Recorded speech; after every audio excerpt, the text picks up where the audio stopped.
So today I am chatting with Lynn, and can you say your last name? I can. It's Okay. Deiulis. Okay, Deiulis, who I have had previously on another episode. And because of her work in adoption and adoption reunion, I thought it would be a great idea to have her back and get some of her opinions and observations on different topics concerning reunion. So, first, let's talk a little bit about why people search for their birth families. So I think initially it's curiosity. I think that people just want to know where they've come from, where their roots are, if you will, and what was the story. I think there's a search for the story as to, was it an unpleasant pregnancy? Was there a reason when I was born that made you think you couldn't handle life with me? There's so many reasons. But I think the bottom line is curiosity, a need to reach out to those roots. And there's so much research, and I'm sure you're quite aware, Miranda, of adoption trauma. And I think to try to mitigate that trauma is another, driving force. People want to know more. Do you think some people think that if they meet their birth families, it will kind of like help solve that internal issue that they have with adoption? Yes, I think that for some people, the why mitigates the trauma. The reason that, for example, there was a long time that I thought it's because I was a fat baby and maybe it hurt when she gave birth to me, and maybe that's why I was young. Right. And then it came to be that I was a pound bigger at discharge because I had been left at the home in the hospital for almost a month. So, but as a kid, I didn't understand that weight gain and things like that. But I remember being paranoid about getting fat because if I was fat and she met me, she wouldn't maybe like me. All in my head. Absolutely no truth to any of that. So I think that it's that, what was it me? Is a driving force as to why people look, what did I do? And can I change that enough that you'll accept me now? Yeah. And do you think maybe the curiosity of like what kind of people are they? Like how could people do this? Are they okay people that were just in a bad situation, or was it social pressures, or do you think that's a driving force behind the why? Absolutely. Absolutely. Did the grandparents make her do it? Was it her choice? Where was the birth at in all of this? What role did he play in the relinquishment decision? So, yeah, I think it's just those millions of questions that growing up adopted, you have as an adult adopted person. Even as a kid, I remember having questions. Yeah. So yeah, it's the knowing, and I think there's a little bit of, when you're an adult, at least, there's a little bit of resentment as to who are you to keep that information from me? I'm a grown up now. Right. There's a resentment of why did you give me away in the first place, too. Yeah.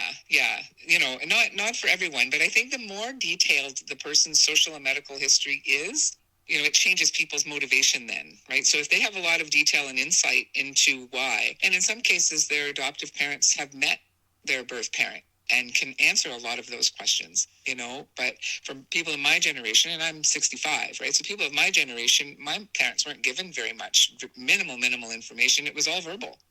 Yeah. So, so my mom, honestly, I'm sure in hindsight, made stuff up just to stop me asking. Like, please, kid, I don't know. But instead, I didn't accept, I don't know. So she said, oh, well, this happened. And then I went, oh, okay. Yeah. You're like, wait, that's not what you said last time. Right? Yeah. I've been writing this down. Yeah. So then they have their different reasons for wanting to search. So then they go out there and they search in a variety of ways. In your work, I know it's mostly through your agency. People have registered to find each other, and then you kind of have linked people up that way. But we talked a little bit about like DNA testing and stuff.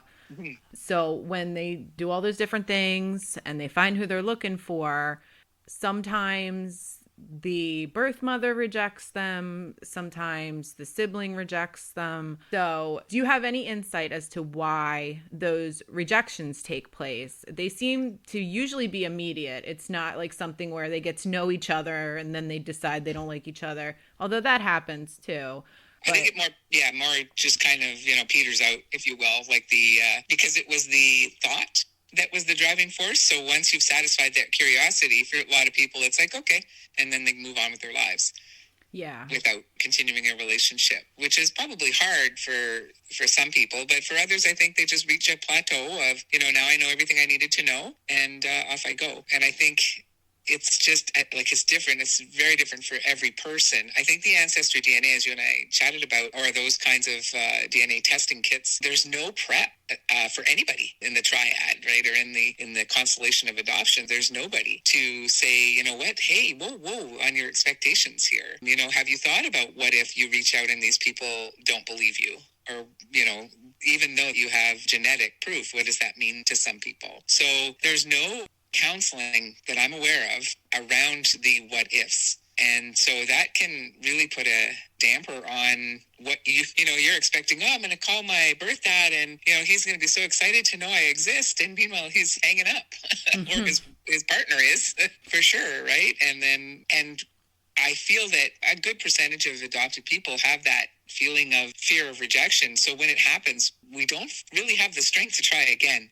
Right. And so when you do it independently from an agency would call back. If I would call and the person would hang up, I would wait because obviously they had some explaining to do to their partner or whatever, and wait for them to get back. And then if they didn't get back to me, I would try again. There's times where I was told to off and, was unable to continue and had to tell the adoptee that, so not that specifically, but to say they're just not willing to, but they know you're interested. They know how to register to meet you if that changes in the future. And there you go.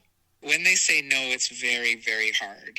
Siblings specifically, so you find out your information and then you find out your birth parent is deceased, and then you reach out to the siblings. They may or may not have ever heard anything about you, and I've seen a couple of times where the siblings are just like, no, I want nothing to do with you. And do you think that has to do with just the shock of the whole thing?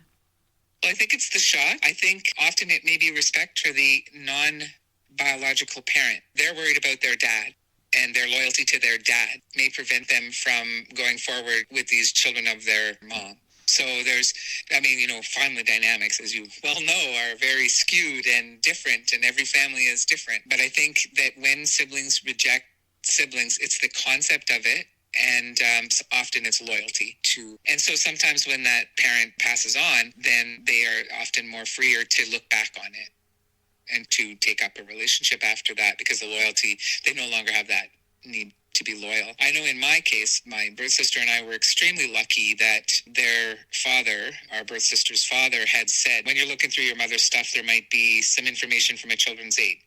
Mm-hmm. And about 2 other little girls. And they never found that information, by the way. Wow. So he told her for nothing, but we're grateful. Yeah. Yeah, so she had gotten rid of it, even to prepare for her passing, that she was not prepared for us to meet her children. But lucky for us, the dad had told them, because he didn't want them to find out from an envelope they opened suddenly. And I think that's fair. I thought, little did he know it wasn't there. He was trying to prepare his children, which I give him credit for. Yeah, that's responsible parent move, I think. Yeah. If you can. And honestly, there's the adoption trauma of, knowing that I was, given up for adoption at birth, and, she signed away her parental rights and all of that I've lived with my whole life. But when at the reunion stage, she said no to meeting us, it's a different no. It's a rejection instead of a fact of life. Like, I feel that, she didn't have much choice. And she had us because of the societal norms, and there wasn't financial support and all of those things. I understood why she made that decision. But the one because her thing was she didn't want her children to find out.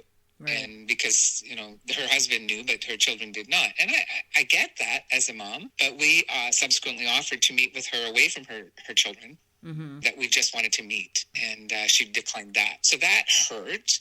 And it's a different kind of thing than if the siblings would have just said, oh, no, we don't want anything to do with you. Yeah, we know that our mom had you guys before she got married by our dad and had us, but we don't want anything to do with you. That would have been painful, but differently. Right. I don't know. It's silly to say, but, you feel a little bit, I think, that your birth parent owes you something. Yeah, I can see that. But your birth siblings don't. Yeah, I can understand that. They're like kind of innocent bystanders in the whole thing, I guess. Yeah. Exactly, which I feel I was as well. Do you think part of it is like people don't understand fully the experience of an adoptee and why they need to know those answers as bad as they do? Absolutely. They're focused on the impact it's going to have on them, which is normal human response. Right. And I've had people who their first response is to hang up, but then they call back because they've had time to think about it. They've had time to think of it from the, maybe they've called people they know that were adopted. Who knows why they call back? But the good news is they call back. Yeah. And it happened, often enough that, it kind of changed how I approached it in the first place. Like I would kind of leave that open-ended. Like I understand that this might have come as a shock. And, you have no reason to really believe me, but you might want to look into it a little further before rejecting the whole idea. I would often, I think probably after the first time I got a call back, I thought, oh, actually they thought about it. So maybe I need to plant that seed that, it's not closed because you hang up. Yeah. You can call back or you can register with the government. This is how you do it. That kind of stuff. I tried to leave it more open-ended.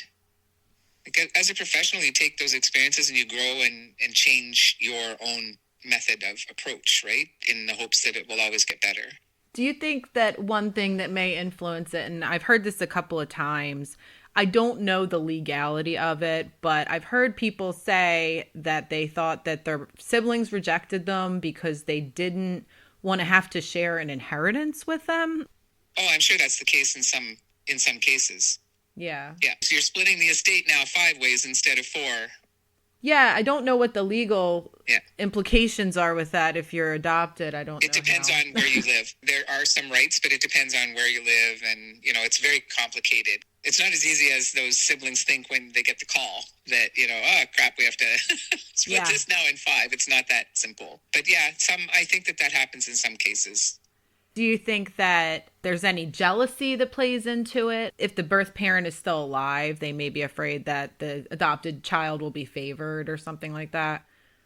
One of the predominant themes in my practice was that, so if it's a baby girl and your oldest child that you have raised is a girl, I've actually heard them say, but I was your baby girl. What happens now?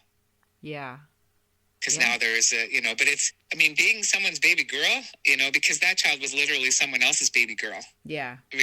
As in terms of raising children. So, but I've heard that, when the adopted child was of a different gender, I was always a bit relieved because then I would hear, oh, I finally have a sister or things like that. So it's a really tough scenario. Well, even, when we first chatted, my adoptive parents believed that my sister was actually a brother. That's what they understood from the worker, was that my birth mother had given birth to a boy. The family kept that baby, but when she got pregnant again, they just couldn't encourage that behavior, quote unquote. Her family sent her to a home for unwed mothers to have that baby and give that baby up. And that's not the truth at all. And it's because nothing was in writing, as I said earlier. So what it was my birth mother's mother had a baby boy a year before my sister was born. So I could see where it happened. So the grandmother had a baby boy at home. And so I could see where that would have confused things. But so until I was 22 years old, I believed that baby was a boy. And so I thought boys were better than girls because they kept the boy and let the girl go.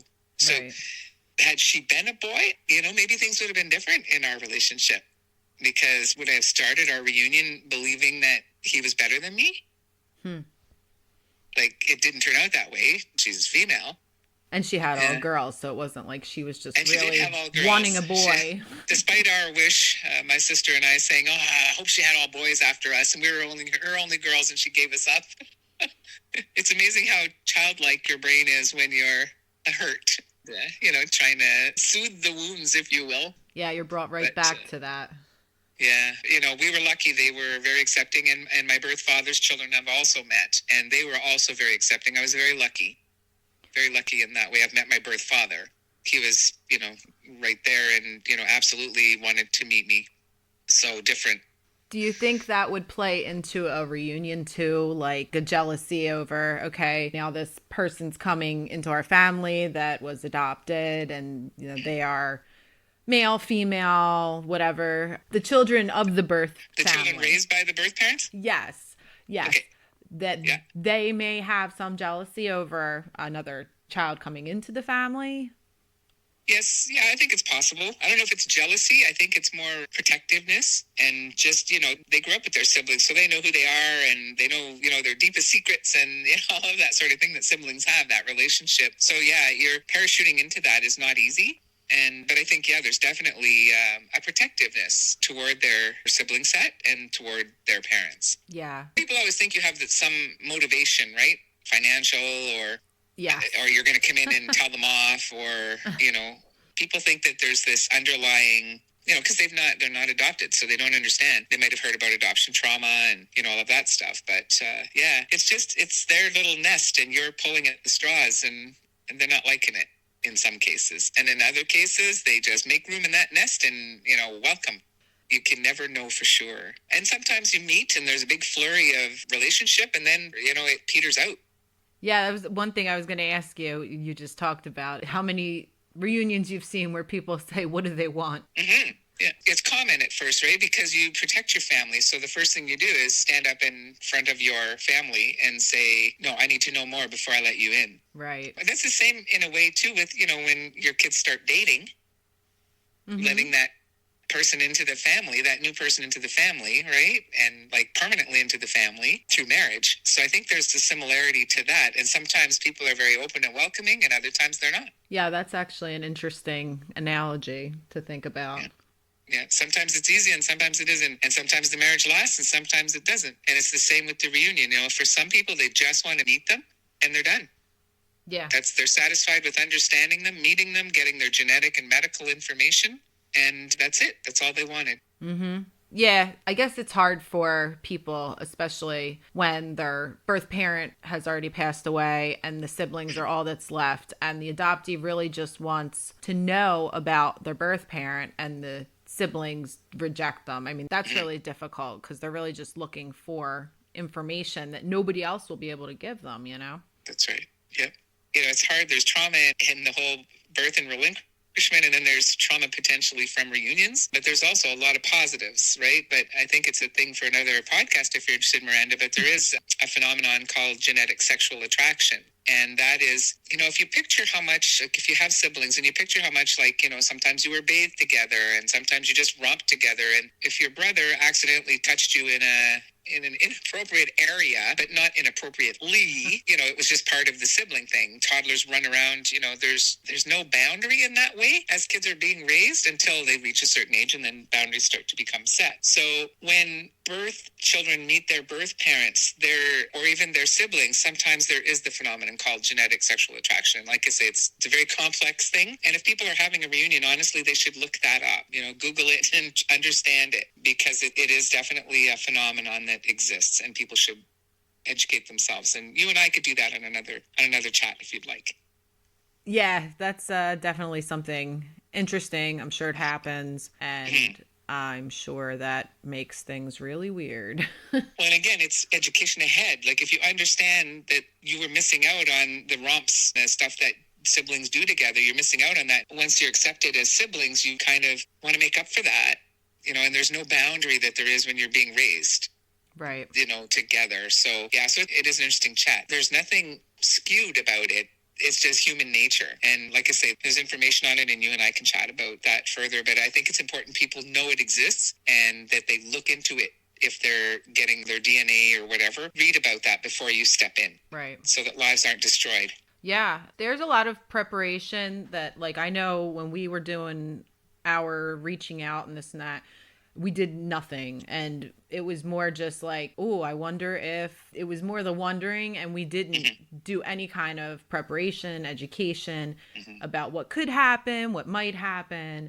So I think for reunions, that's a really good thing to do. And not just talking to people that have been through it, but like reading about what could happen and how people may react, being prepared for that. And I was going to ask you, being in adoption reunion and witnessing reunions and stuff, do you think that there is any way that is best to reach out to people when you figure out who they are? Honestly, my bottom line advice would be to get someone else to do it on your behalf. Yeah. Right? So if you have a best friend or like first, if you can get a professional, that's ideal. But because of the changes to legislation in Canada, like there's less and less need for adoption disclosure workers because the things are more open. Mm-hmm. But honestly, to have a third party reach out, that way if the person hangs up, it's not personal. That third party is going to call back confidently. You're not necessarily. Right.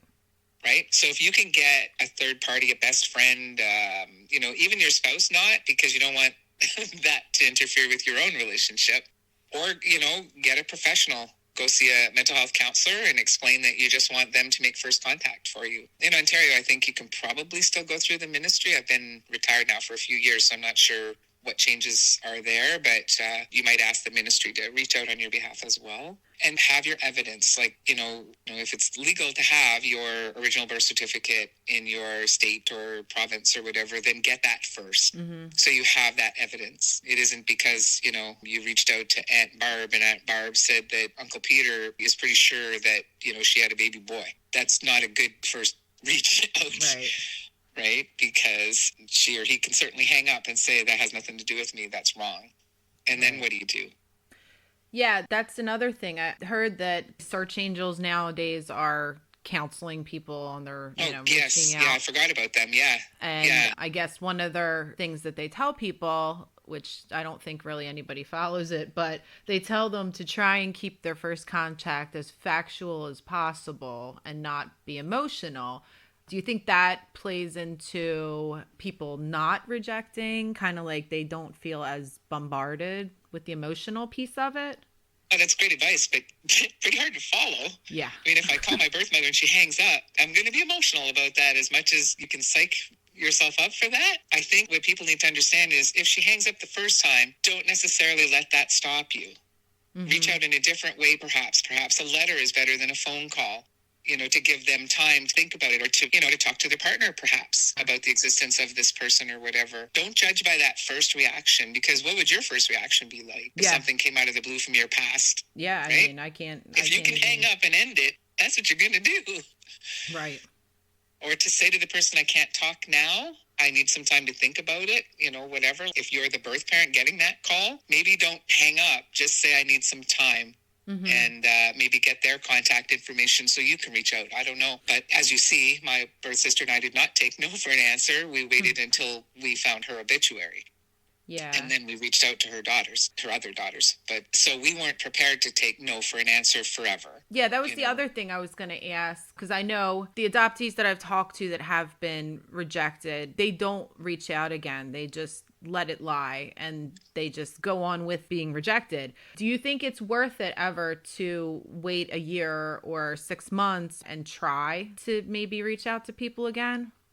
Honestly, I do. It's like if you buy a lottery ticket, you don't win the $100,000 prize the first time. Do you never buy another lottery ticket? Right. Right? People are willing to take that chance. Yeah. If you've called and they've hung up, I think you need to just give them time, because that might not be their final answer. Right. But is that easy? And again, if it's not you making the call, I think it's easier to say to whoever made the first call, okay, we've waited 6 months or 3 months or whatever. They've had time to tell their kids or tell their partner or whatever. I'd like you to call again. Mm-hmm. It's not you. If it's not you, I think it's easier to take that second step. But, we have that trauma. So if you hang up on me, I'm re-traumatized. And I don't know that I want that a third time. Right. Yeah. But if someone's calling on my behalf, I think maybe it hurts. There's no way to say that when your birth parent says no to having anything to do with you as an adult, that's painful. No matter how much you understand the rationale or the reason for it, it hurts. So if it's not you, I think it's best. And then I would try again. Like I said, I'd buy a second lottery ticket. Yeah, I think like you said, a lot of people, it's like after that initial rejection, it just stings so much that they just don't want to go back for more. And maybe even like, I know in our experience, I was the one that reached out to my dad's half sister. She said she didn't want anything to really do with it. And I've thought about it, but I've never reached out to her again, because I'm like, she has my address or my dad's phone number. If she wants to, she would. But do you think that maybe it's like they're not ready to take that step necessarily? Yeah, it just might not be the time, because you don't know when you make that call what's going on in their lives. Right. They might be grieving. They might be, there might be something going on like a wedding or a new birth or something that their focus is on. They're wrapping around their current family. Mm-hmm. So, I always think it's worth at least a second shot at it. Yeah. And because it's not your dad, it's so painful for you to deliver that news to him. Yeah. But it's not as painful as being hung up on. Right. Or, being told to go away. I think to hearing that directly. I think people shouldn't be judged on their first response or reaction, because remember, these people thought that this would never come back to haunt them. That's true. They were promised that. In some cases, if it's their parent and you're talking to a child of the birth parent, they weren't told that, and they have way different view of their parent. Oh, yeah. Like when my birth sisters, they would say, wow, she was so strong on birth control and, telling us stuff before really we were expecting to. And when they met us, they understood why. Yeah. Because she didn't want her daughters to have the trauma she had. Yeah, it brings it into perspective. Mm-hmm. Yeah. So do you think that there is a best method of reaching out to people? Do you think a phone call is best? Or do you think, email is a little impersonal, I guess, but... Mail might go into the wrong hands. True. That's like true. If you write a letter, it might go to the wrong, so the spouse might pick it up and see it and tear it up. And then the birth parent would never know you even reached out. I think phone is best. If you can reach them by phone, I think still it's the best way to do it. And to say, listen, I'm just going to tell you something now, and I'm going to call you back in a week.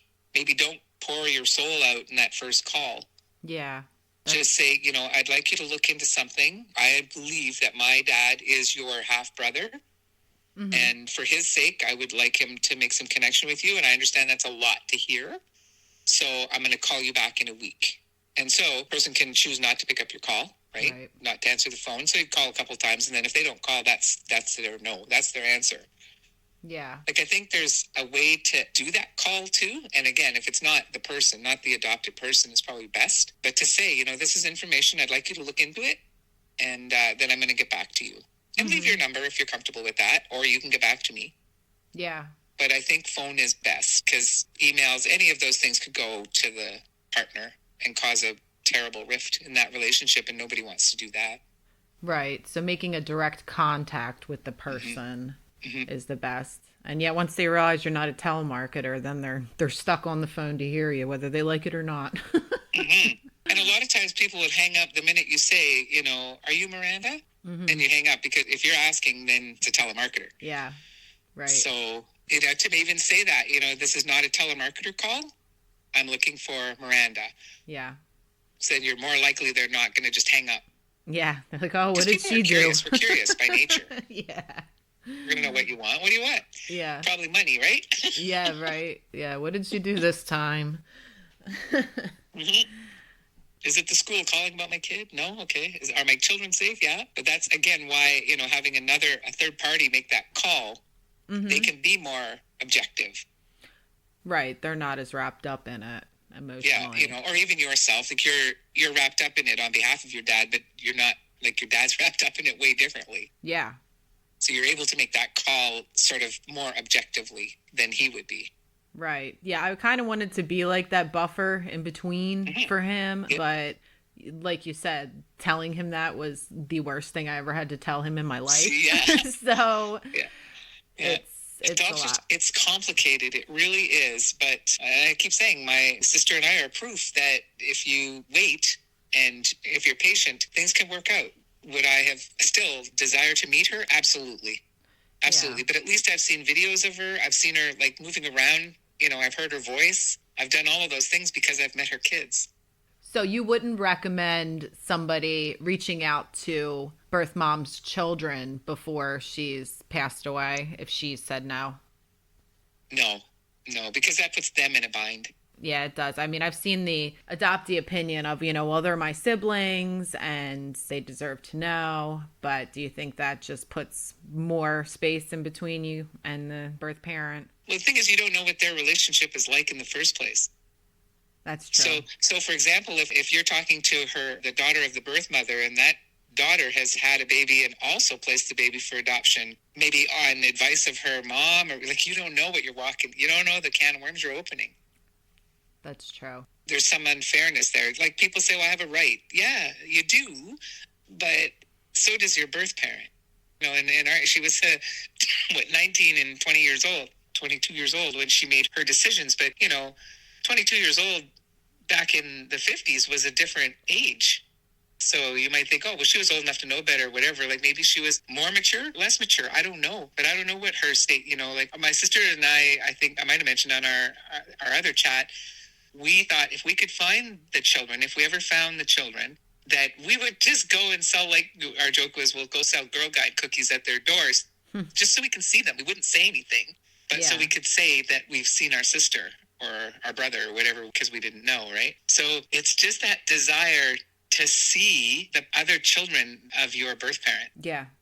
It's kind of cool. Yeah. And the difference too with when they made their choices is they were promised privacy and anonymity, and that's over now. They were, but you know what? There was no promise made to me about her privacy or anonymity or my birth father. Like I always feel that sure, they were promised these things and, their rights were protected, but I have a right too as an adult. Yeah, you didn't sign that to know my medical information and to know my medical history. And, if that wasn't written in my file properly, and many files are pretty empty, or it's not even the truth. Yeah, I've seen that. Right? Yeah, I've seen it over and over where, they made up the information about the birth dad because they were embarrassed. Yeah, because they didn't know or whatever. They weren't sure. Yeah. Yeah, they either weren't sure or they weren't going to tell anybody they slept with that person. Right? Like, say, a 15-year-old kid and she slept with a 40-year-old man. She's not telling anybody that. Yeah. He's going to jail. Well, he should. But... Yeah, we agree, but she's in love, right? She was in love at the time, or, whatever he promised, or... And women aren't innocent either. There's women who have affairs with young men, too. So, we always blame the fellas, but it's human nature. So do you have any other insight from either your experiences or your career on how to handle sibling rejection or parental rejection? I think, first of all, if it's not you initially, then it won't hurt as much. Like, it's hard for the intermediary, and you might want to tell them, you might have to give me bad news. Like, after you've made that call. I know you're excited to do it, but if they say no, you're the one that has to tell me that. So to prepare your intermediary, that's why I forget the name, the angels. Yeah, search angels. Yeah, like if you can get someone like that, it's the best to do that outreach. And if they say no the first time, don't necessarily let that go. Like it's the lottery thing, right? Just because I didn't win the prize the first time, I think I'd like to buy a second one at least. Yeah, that makes a lot of sense. Give them time to mull it over, to see it maybe from my perspective, maybe have time to tell their partner and see how they reacted. And maybe they would go for it. If I never call back, I think that's unfair to both of us. Yeah. Right? Yeah, I agree. If you can work with a professional, a counselor, somebody to make that initial outreach for you, I think that's best. And the first answer may not be with like when they have time to mull it over. So I think a second try is worth it. It hurts the first time, it'll hurt the second time, but the not knowing hurts as well. Yeah. So you had mentioned the search angels. Now, when I was a search angel, they told us not to get involved and not to contact the parent or whoever. And one time I accidentally somehow got entangled in a reunion situation, and I ended up calling the birth mother. She said, look, I appreciate this. I'm just asking for your discretion until I can talk to my family. Please don't have my daughter contact me until I'm able to explain everything to them. And the daughter ended up going online, finding the woman's information and calling her. And then I had the woman calling me like, why did you give her my phone number? So the search angels aren't supposed to get involved for that very reason. And I was always so careful after that. Like, I don't want to be in that situation again, Yeah. Yeah. And that's why I think you need to full on ask the person, like, as I say, a friend, or in your case, you did it for your dad, like to get a third person and professionals. Yeah. I'm not sure. The search angels, I'm not sure that they are a thing in Canada. I have heard of them. Yeah. In Canada, the ministry does that first contact. Yeah. Whether I accepted it or not. Yeah. But, I think a person needs that second chance because, man, I can't imagine what that cold call must be like. You think you've put this behind you. They promised you secrecy. I went away from my family for months so that no one would know, and yet someone's calling me to see if I want to meet that kid. It's got to be traumatic. Right. To me, I don't judge your first reaction to that. Yeah. Yeah. I think you should have some time to think about it. And that's why I say, I'm going to call you back in a week. Mm-hmm. And if they don't pick the phone up in a week, well, I think that's more your answer. But at least you've given them some time to process it or to tell their partner. Yeah. In many, many cases. And I've had the opposite. I've had family members tell adopted people that they were, say, their aunt's child or whatever. I remember one lady waiting in the parking lot when I was working because at a family wedding, an uncle or something said, "Wow, you really look like your birth mom." And she was just gobsmacked because she thought she was adopted, into a stranger's family, but it turns out she was placed within her own family, her birth family, and was never told. Oh. So is that right? I don't know. If people know about the pregnancy, how secret is it? Yeah, it's really not in that case. Yeah, I had a mother and daughter taking a birth mother and her birth child taking a course together. Both searching, both had placed their names in the ministry, showed up at my waiting room and said, "We think we're mother and daughter." And they were. Wow, that's crazy. So I had to get special permission from the ministry what am I going to do? Send them away and say, "No? Please." Yeah. It took me some time to get permission and whatever, but... They were just doing a class together and they just... started talking because they had both put in for searches. Huh. She was an adult. The daughter was an adult. You can't do anything if the child is a minor, and you shouldn't. Yeah. If the child is a minor, you should leave that go completely. But they were both adults, and they were taking a college course together, and realized that they were probably related. Wow, what a coincidence. It was even physical. You could tell they were mother and daughter when they were sitting in the waiting room. Oh my gosh. Yeah. So I knew, but I couldn't do anything as a professional until I had permission from the proper authorities. Right. So luckily, I got that permission. The weirdest things will happen. People say "Oh, I found out that me and my birth sibling were at the same place at the same time, or we went to the same college," or It's just crazy how people are so parallel, Yeah, which is why I so strongly fought for and believe in when you're an adult and your sibling or your siblings are adults, the right to be able to find each other. Mm-hmm. Right? So the legislation has changed. Throughout my career, the legislation really, really changed. And all for the better because, we're adults now. So now you're withholding my birth parents' name from me. So now they can, if it's, unfortunately, it's just mums most of the time. The birth dads are often not listed on the statements of live birth in Canada or Ontario. So you still have that missing link of who the birth dad was. But at least, you have some right to information as an adult. I don't know what your rules are like over there, but there's been positive changes to a number of provinces. Not all of them. We're all adults now. Right. I don't believe when you're dealing with birth parents today, you promise the same level of secrecy as we did, when I was conceived and born. Yeah. You just can't because of the DNA you can't, especially not with these kids. Yeah. It's interesting. That's another thing that I've seen as far as rejection. Once they meet the birth mother and then the birth mother either won't tell them or finally does tell them who their father is, then when they meet the birth father, then the birth mother rejects them. What do you think? I just think it's just plain old human relationships. Yeah. We're not good at them. Nah, yeah, it's true. We're not good at them, right? And I think that it depends on each scenario. I've seen some very, positive results. I've seen birth parents tell birth mothers say that the birth father was somebody else because they were embarrassed. I've seen, I've seen so many things that we're not good at it.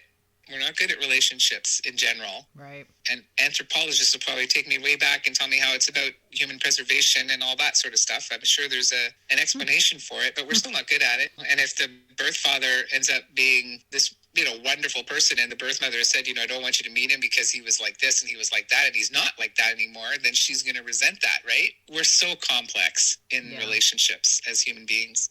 It's, to use a terrible term, it's a crapshoot. It really is. Yeah, it is. But it's my right to shoot the dice as an adoptee. That's where I stand. Mm-hmm.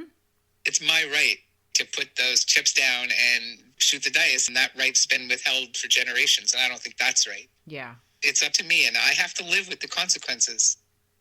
Yeah. Not you, not the government. I do.